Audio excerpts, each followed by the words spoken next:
Right, నమస్తే.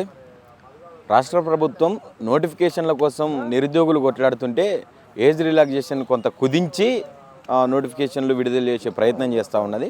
ఒకసారి మాట్లాడే ప్రయత్నం చేద్దాం. మనతో పాటు జనార్దన్ ఉన్నారు. నమస్తే బ్రదర్. నమస్తే. ఏం చెప్తారు?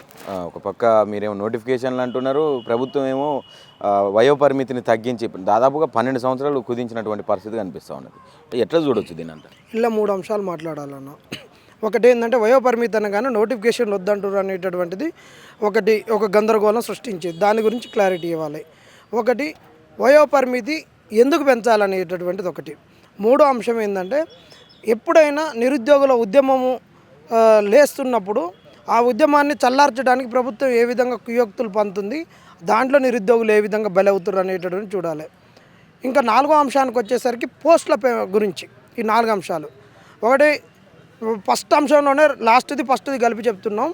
అయ్యా, నోటిఫికేషన్స్ ఆగొద్దు, నోటిఫికేషన్స్ ఇవ్వమని మాట్లాడింది మేమే. 2 లక్షల ఉద్యోగాలు ఉన్నాయి. 2 లక్షల ఉద్యోగాలు ఒకటే సంవత్సరంలో నింపలేదు కాబట్టి నోటిఫికేషన్స్ తక్షణమే ఇవ్వాలి.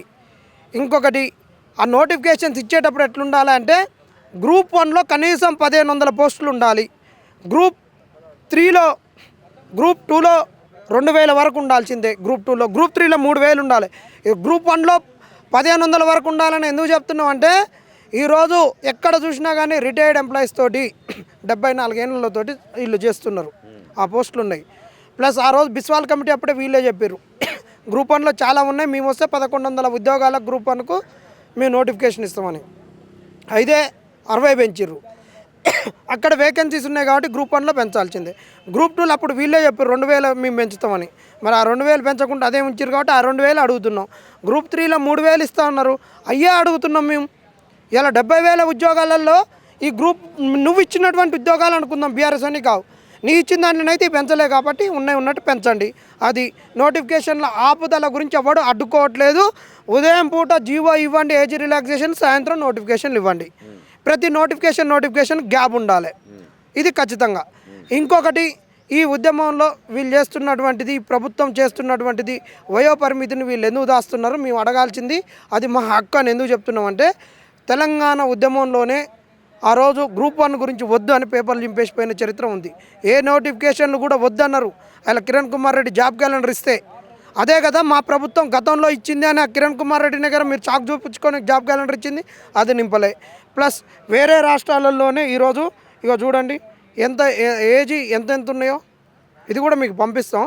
ఇగో ఇక్కడ కేరళలో 40 సంవత్సరాలు, తమిళనాడులో 42 సంవత్సరాలు, వెస్ట్ బెంగాల్లో 36 సంవత్సరాలు, మహారాష్ట్రలో 38, పంజాబ్లో 37, హర్యానాలో 42, రాజస్థాన్లో 40, మధ్యప్రదేశ్లో 40, ఉత్తరప్రదేశ్లో 40, ఆంధ్రప్రదేశ్లో 42.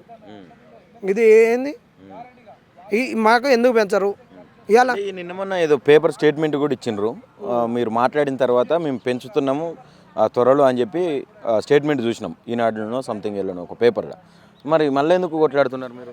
అదే మోసం, అదే నేను చెప్పాలనుకున్నటువంటి అసలు అంశం ఇక్కడే. మరి ఆ రోజు కూడా జీపీఓ గురించి, రేపు వచ్చే జీపీఓ వచ్చి 5,000 నింపుతారని చెప్పారు కదా, వచ్చినాయా? చాలా మంది ఇన్స్టిట్యూట్లు కూడా మెటీరియల్ తయారు చేశారు, కోచింగ్లు స్టార్ట్ చేశారు. మీరు చదువుకోరి, జీపీఓ వస్తుంది, వీఆర్ఓలకు ఇస్తారు, పోయినాక మిగులుతాయి. వీఆర్ఓలు కూడా ఎవరు తీసుకోవట్లేదు, వాళ్ళకి చాలా రూల్స్ పెట్టారు, వాళ్ళ సర్వీస్ లాస్ అవుతారు అని చెప్పారు కదా. అదే ఓవర్ నైట్లో లచ్చిరెడ్డి పోయి అక్కడ పోయి వాళ్ళతోటి ములాఖాత ఏం చేసుకొని వచ్చిండో తెలుసు కదా, వాళ్ళ రెవెన్యూ అధ్యక్షుడు, యూనియన్ అధ్యక్షుడు. మరి ఆ రోజు చెప్పింది వాస్తవం కదా. జీపీఓ నోటిఫికేషన్ వచ్చిందా? రాలే కదా. ఇప్పుడు కూడా అంతే, వీళ్ళు ఒక లీకేజ్ ఇచ్చిర్రు, మేము ఏజ్ పెంచుతున్నాం అని చెప్తున్నారు. ఏజ్ పెంచుతున్నారు, చదువుకోమని ఇంకొకరు చెప్తున్నారు. పోరగాళ్ళు చదువుకుంటారు. తర్వాత ఇప్పుడు ఆల్రెడీ పొల్యూషన్ కంట్రోల్ బోర్డులో ఉంది కదా, మరి దానికి ఎందుకు ఏజ్ ఇవ్వలేదు? ఉన్నదానికి ఎమ్మట ఇవ్వచ్చు కదా, మిగతా వాటి గురించి ఇవ్వచ్చు కదా. వీనికి అసలు పెంచాలని ఉంటే ఉన్న జీవో అయిపోతున్నమ్మట ఇవ్వచ్చు కదా. నోటిఫికేషన్లు ఎమ్మట మేము ఇస్తాం, ఎక్కడ ఆపుదల లేకుండా ఇస్తామన్న వాళ్ళు ఉన్న జీవోని ఎందుకు ఎక్స్టెండ్ చేయలేదు? ఉన్న జీవో అయిపోయింది, ఇన్ని రోజులు కొడుతుంటే ఇప్పుడు చెప్తున్నారంటే దాంట్లో ఉన్న అర్థమైంది. అర్థం చేసుకోండి. ఇంకొకటి, ఇలా జిఏడి జనరల్ సర్వీసెస్లో అక్కడ జరుగుతున్నటువంటి మీటింగ్ పరిణామాలు అన్నీ జరిగితే మహేష్ అసలు నేను పెంచను అంటాడు. 44 సంవత్సరాలకు మించినోడు ఓడొస్తున్నాడు, 34 సంవత్సరాల్లో లోపడే ఉద్యోగాలకు వస్తున్నాడు అంటున్నాడు. మరి దాన్ని సిగ్గుందని అడుగుతున్నాం, ఈ ప్రభుత్వానికి మాటలు చెప్పడానికి అడుగుతున్నాం. ఎందుకు అడుగుతున్నాం అంటే ఇలా 34 ఏళ్ళ పైన ఉన్నాడు నీ ప్రభుత్వం గురించి కొట్లాడి ఒక 10 రోజులు 20 రోజులు చదువుకుంటేనే నీకు ఒక్కొక్కరిని 300 పైచీలకు మార్కులు వచ్చినాయి. గ్రూప్ 2లో జర చదివితే 100కి సర్వీసులు వచ్చినాయి. ఈ రోజు కనుక వాళ్ళే కనుక నిజంగా చదివితే ఇలా 34 ఏళ్ళ లోపు ఉన్నాడు అందరూ పోతూనే ఉంటాడు. ఇలా మమ్మల్ని నీ పార్టీ గెలుపుదలకేమో కార్యకర్తల లెక్క పని చేయించుకొని దొంగతనంగా ఉండి ఇదే బల్మూరు వెంకటం ఇదే దొంగ, ఈ దొంగతోటి ఉన్నటువంటి ఇంకొక దొంగోడు ఇదే ఆర్ట్స్ కాలేజీలో రూమ్ నెంబర్ 47లో 57లో మీటింగ్ పెట్టించి గ్రూప్ 4 ఉద్యోగాలు ఇప్పించిన లంగలు ఎక్కడ పోయారని అడుగుతున్నాం. ఈ కాంగ్రెస్ వాళ్ళు ఇలాంటి లంగలు ఆ రోజు గ్రూప్ 4 రద్దు అవుతుంది, గ్రూప్ 1 రద్దు అయింది, అట్టనే రద్దు అవుతుంది అని చెప్పిన ఈ లంగలు ఈరోజు ఆడుతున్న నాటకం ఏంది? దాని తర్వాత కంటిన్యూటీ జీపీఓ రాలేదా? దాని తర్వాత మేము పోస్టులు పెంచుతాం, ఫస్ట్ మీకు ఎగ్జామ్ పోస్ట్ పోన్ చేస్తామని గ్రూప్ 2లో పోస్టులు పెంచిర్రా, గ్రూప్ 3లో పోస్టులు పెంచిర్రా? పెంచుతాం అని చెప్పేసి ముందు ఎగ్జామ్ రాయరు ఎమ్మటే ఇస్తామని చెప్పేసి నోటిఫికేషన్లు ఇచ్చిర్రా? ఇదే ఈరోజు పేపర్లలో రేపు ఏం రేపు ఎందుకు రేపు? ఇది కాదు. ఉద్యమం చేస్తే ఎట్లుండాలంటే ఉద్యమం సాధించేంత వరకు ఉండాలి. ఈరోజు నీళ్లు చల్లుతారు, ఇది ఉద్యమానికి కాంగ్రెస్ ఒక నీళ్లు చల్లేదే. వాళ్ళు బకెట్లు తెస్తే నీళ్ళ బకెట్లు తెస్తే బకెట్లతోటి గుమ్మరిస్తేందుకు వాళ్ళ కార్యకర్తల లెక్క పనిచేసేటటువంటి దొంగలు, లత్కోరగాళ్ళు, చెంచాగాళ్ళు, లుచ్చాగాళ్ళు ఉన్నారని చెప్తున్నా నేను. ఎందుకంటే ఇవన్నీ అనుభవాలతో నేను ఒకరి మీద ఏం చల్లట్లేదు, ఇవన్నీ వాస్తవాలు కాదా? ఇవాళ ఏజ్ గురించి రేపు మా ఒక జీవో ఇస్తేందుకు ఏం పుట్టింది చెప్తే ఏమంటే టైప్ చేసి ఇస్తారుగా, ఉన్న జీవోకే ఎక్స్టెండ్, అదే పేరు అదే GO extend, above cited by the so and so GO X and Y Z అనేది చెప్తారు కదా. అదే చెప్పేసి కింద ఆ GO is extended so and so date అని పెడతారు కదా. దానికి ఇంత రథాంతంగా వల్ల దీనికి రేపు మాప ఇది ఎన్నాళ్ళు సాగదిస్తారు. కాబట్టి కాంగ్రెస్ నమ్మొద్దని చెప్తున్నాం. కాంగ్రెస్ దుర్మార్గమైనటువంటిది. ఇది ఎలాంటిదంటే వంగపడితే మాయం కాదు, నిలబడితే మాయం చేసేది. అబార్షన్లు చేయాలంటే కాంగ్రెస్ వాళ్ళకి ఆడిపోతే చాలు, చేతుల కత్తులు లేకుండా కడుపు మీద ఇట్ట తిప్పేసి చేస్తారు. కడుపులు దొంగలు చేసేదాళ్ళే, కడుపులు చేసేదాళ్ళే, మాయం చేసేటోళ్ళు వాళ్ళే కాంగ్రెస్ వాళ్ళు. మాయ మాటలు చెప్పి మా కాడికి వచ్చిర్రు.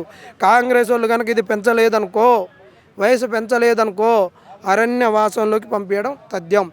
ఆ రోజు దశరథ మహారాజు 2 హామీలు భార్య కౌశల్యకి ఇచ్చేసి రాముణ్ణి సీతను అరణ్యవాసానికి ఏ విధంగా పంపించిండో ఈరోజు మాకు 2 హామీలు ఇచ్చిర్రు.